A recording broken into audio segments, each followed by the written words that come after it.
Aboriginal and Torres Strait Islander viewers are advised that the following video may contain images of deceased individuals. Despite the best intentions, investments in new programs and bipartisan goodwill, Closing the Gap has never really been a partnership with Indigenous people. We perpetuated an ingrained way of thinking passed down over 2 centuries and more. And it was the belief that we knew better than our Indigenous peoples. We don't. We also thought we understood their problems better than they did. We don't. They live them. We must see the gap we wish to close, not from our viewpoint, but from the viewpoint of Indigenous Australians, before we can hope to close it and make a real difference. Well said, Scammo, finally admitting a system that has failed Indigenous Australians for 200 years. But why has the system failed? What do Indigenous communities see that we don't see? I look and I see white everywhere. White walls, white floors, and a lot of white people. The teachers do not know. I have no idea of anything they are talking about. I do not want to listen to anyone, especially the teachers. They are giving homework and expecting me to do the problems on my own. I have never done homework in my life. I go to the bathroom, look in the mirror, and say, this is not my color.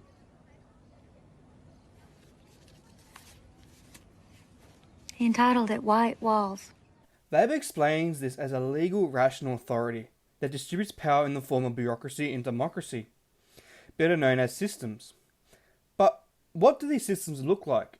Well, for the past 20 years within an Australian context, they're based on white, Eurocentric, Anglo-Saxon culture values.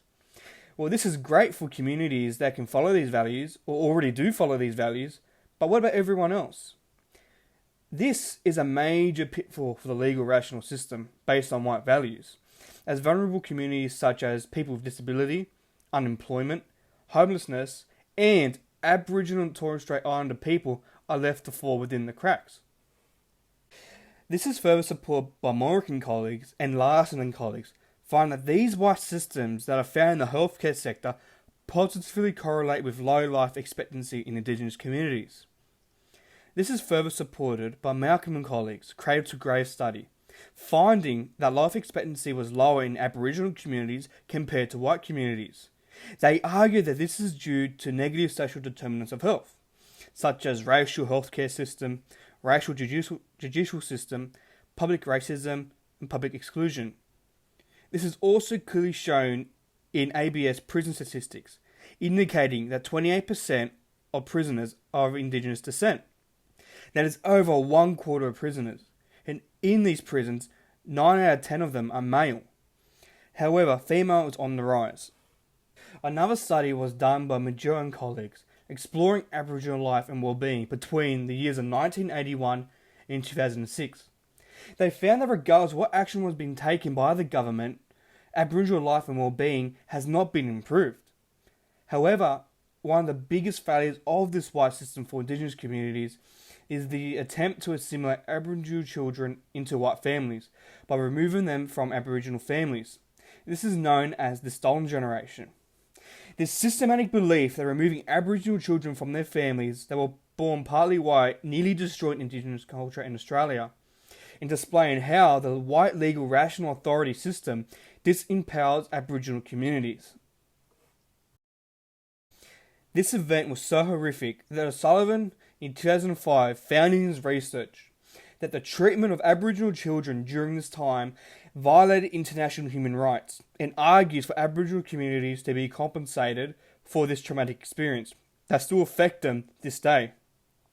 Additionally, Marici and Ransley found in their study that this white Eurocentric legal system is a main barrier this day for Indigenous communities to compensate from the stolen generation in the form of land ownership, thus claiming that the formal principles of the current judicial system disempowers Aboriginal communities, as Aboriginal narratives are not seen valid in court. This is further elaborated by Mutha and Karaski in 2011, as they found a positive correlation between the abolishment of the Aboriginal and Torres Strait Islander Commission, the ATSIC, With increased homelessness, poor mental health, mistrust in the healthcare system, ancestral land rights, lack of food supplies, and decreased funding in Aboriginal-led projects in Indigenous communities, stating that the current white Eurocentric system is widening the gap rather than closing it, as Indigenous communities do not have a say in the abolishment of the ATSIC, which clearly shows even more signs of disempowerment in this current system. As a result of this racial injustice in this white system, Aboriginal and Torres Strait Islander communities have empowered themselves to make these changes in society, to prevent their community to continue falling within the cracks in this white system. This has been in the form of protest, such as change the date, compensation for violation of international human rights, fighting for Aboriginal children in out-of-home care, and to address racism. This was done in the form of the Redfern Statement, stating that Aboriginal people have the solutions to address the problems that Indigenous communities face, asking the government to listen to Aboriginal people concerning Aboriginal challenges. Additionally, Aboriginal communities have partnered with ATAR, who fights for the rights of Indigenous communities and works in solidarity with Indigenous communities to improve well-being and livelihood, and to continue fighting this legal, rational white system to protect future Indigenous communities from this racism. So in this white, legal, rational system, what can we do as social workers to empower Aboriginal and Torres Strait Islander communities? Well, as allured by Bennett, Zabrokovich and Bacon, we as social workers need to educate ourselves of the cultural differences in Indigenous communities. This can be in the form of workshops or working with Aboriginal community elders. Additionally, start to become self-aware of one's own language when working with Indigenous communities to prevent any further unconscious racism and discrimination. Green and Bowley also discussed about building a trusting relationship with Indigenous communities is essential and can also be done with education and working with Indigenous communities from a person, community and down-up approach. This can help us social workers to gain a better understanding of what issues Indigenous communities face today and to develop a better response to those issues by working with those Aboriginal communities. This is supported by Killian and Priday, arguing by using a human rights perspective when working with the Indigenous community. This could be in the form of trying to understand Indigenous history and recognise Aboriginal communities as key actors in their own development. This can create a sense of empowerment and the possibility of positive change in Aboriginal and Torres Strait Islander communities.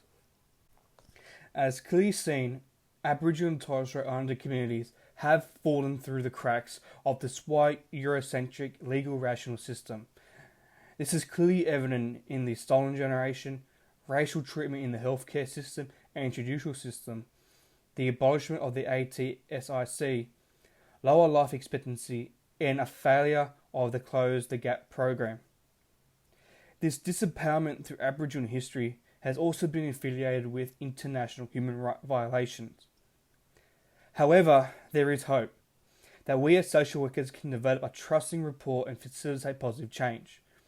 This could be done by working with communities from a down-up perspective, allowing us workers to gain a better understanding and achieve better outcomes, educate ourselves concerning Aboriginal history and culture, and recognise Aboriginal communities as key actors in their own development.